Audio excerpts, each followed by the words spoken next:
And our first main topic today gets submitted to us by Sean Connor Martin, who writes, Hey, John. Variety just put out an article stating that Netflix has bought the rights to Knives Out 2 and 3 for $450 million. That is not a typo, ladies and gentlemen. That is the actual number, for $450 million.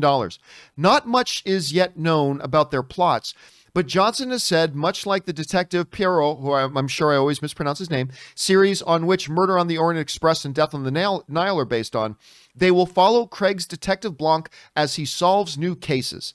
As a fan of Knives Out, what do you think of all this, and are there any actors you would love to see come together in these sequels? All right, thanks a lot for sending that in, man.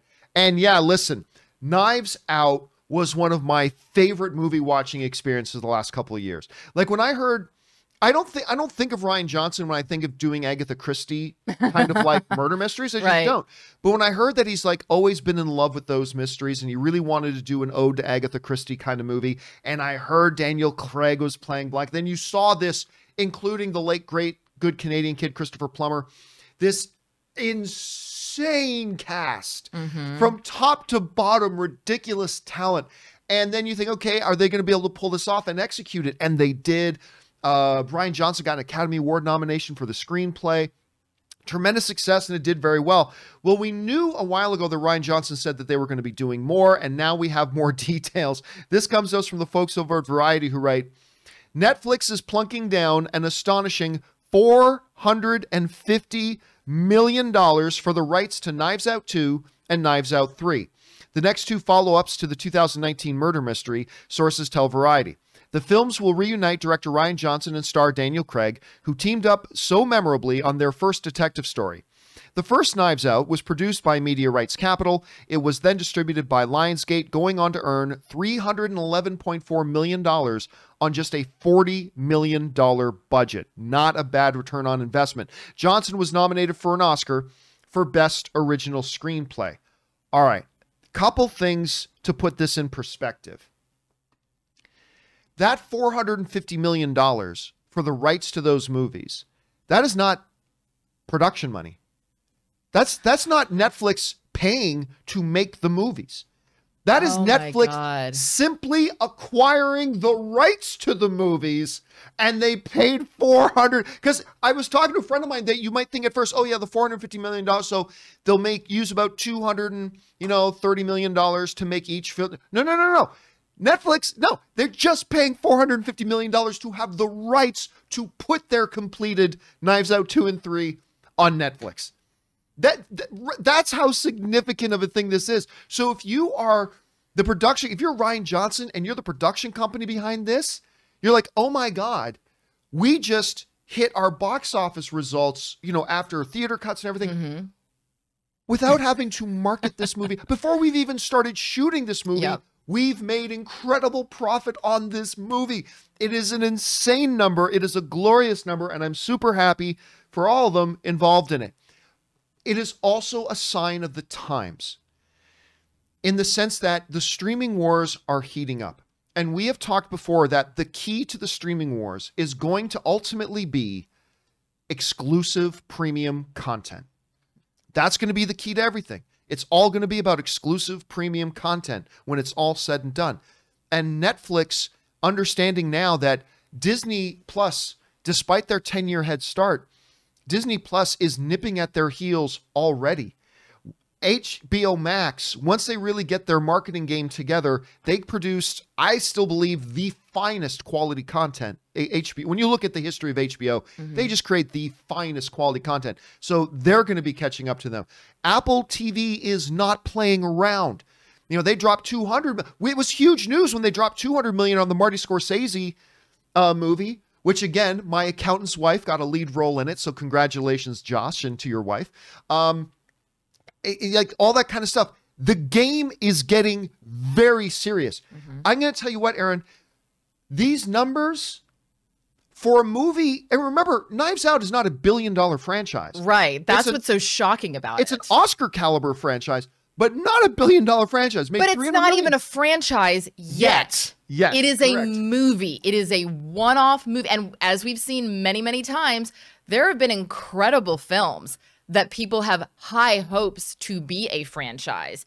And then number 2 comes out and people go, oh, well, okay, maybe not. Or number 1 comes out and they go, oh, well, maybe not. Right. Yeah. So this could be a $450 million fart. This could be a really bad move. Yeah. I hope it's not. Now, here's my question for you, though, John.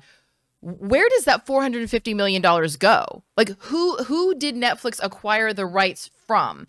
Is it from the production company that did the first one? Is it Rian Johnson for writing it? Like, who gets that I money? believe Ryan, I could be mistaken about this. I believe, because I was looking at this a little bit earlier. Ryan, I believe, is part of that ownership. He has a stake. He has major points in the franchise itself. So it's going to be the company that is behind the movies, the production company, as it were. Because, you usually, traditionally what you do is you make the movie, there's a production company and there's a distributor. Right. And that's usually the relationship. So in this case now, the production, the people responsible for that are like, we will give the rights to you. Yep. And that's, so it is crazy, insane numbers. And listen, this is Netflix going to make their money back? No, they're not. But it's kind of like PlayStation 5. PlayStation 5 gets sold at a loss. When PlayStation sells PlayStation 5s, when you're not buying it secondhand for an enormously jacked up prices, but Sony sells PlayStation 5s at a loss. It actually costs them more to make those things and ship them than it does for what you're paying for it. But that's okay to them because they're going to make their money when you buy stuff on PS5. You got your PS5 at home. Now you buy their exclusive content, you buy their services, you buy their games, you're wrapped up in the ecosphere. So they're cool with that. I think Netflix is kind of taking that approach that is, look, we're not going to get a direct dollar for dollar return on investment on this, obviously. Mm-hmm. But there's a prestige factor. There's an attention factor. Netflix loves getting Academy attention. Mm-hmm. They love, I've heard their CEO talk about this. They love that fact. They tout that fact. And they're going to hope that then becomes something that's attractive for other filmmakers to say, we will work exclusively with Netflix. Mm-hmm. They're going to give us these toys. So it's a huge gamble. It's a huge amount of money. But I can't help but be thrilled for content creators and for these guys making this movie, because it couldn't have happened to a better kind of quality franchise. And I have no reason to doubt they're going to do great moving forward. Anyway, you hear about this. You have starred in and appeared in Netflix series and things like that. When you hear about this level of money starting to be really shelled out, and then we've seen streaming services increasing their spends, Mm-hmm. but this is a remarkable number. What's your impression when you hear about Netflix putting up $450 million for parts 2 and 3 of a modestly successful film? Well, first of all, I saw Knives Out at my favorite movie theater, the Alamo Drafthouse. This is not an ad; it's just me saying I love the Alamo Drafthouse, and I loved the film. I thought it was a great movie to see in the theaters. One of my favorite films of all time is Clue. And so this really gave me a lot of Clue memories. I've made a list for myself of my dream cast in the upcoming Knives Out franchise. So anybody who wants to listen to this, these are my people that I would like to be included in 2 and or 3. Adam Driver, which is an obvious choice because it would combine, with Rian Johnson again. And everybody out there online has been saying it. So I think that Adam Driver is kind of a given. Octavia Spencer, who I just think she'd be great in something like that. She'd be so good because she just is. She has that quality to her where you never know if she's on the side of the good guy or the side of the bad guy, but she has this likable charisma that no matter what her angle is, you're really going to be rooting for her.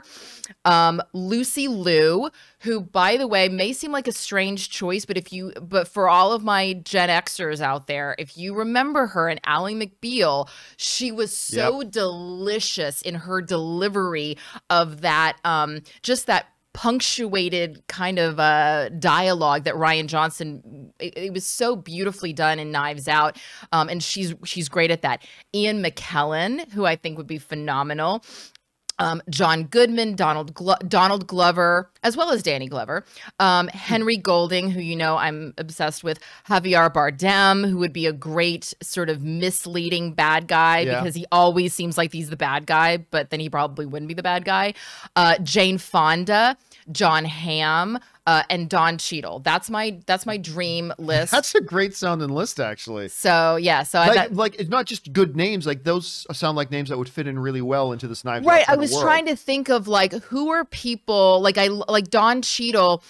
Is wonderful at drama, but then if you think back to his character work in like the Ocean's 11 franchise, you know, he's really good at taking on these sort of quirky kind of characters as well. John Hamm, anyone who's ever watched any episodes that he's been in of SNL, SNL or 30 Rock, you know, he's really good at that deadpan, dry humor. So yeah, that's my wish list. And Donald Glover, in my mind, can do no wrong. So there you have it, guys. Question is for you. What do you think about this deal? It is an absolutely fanatical number. Will this kind of number now cause a bit of an arms race, if you will, amongst the streamers? Are they going to have to start putting up bigger numbers if they want to track the bigger filmmaking talent? What do you guys think about this? Jump on down into the comments section below and let us know your thoughts. Okay, guys.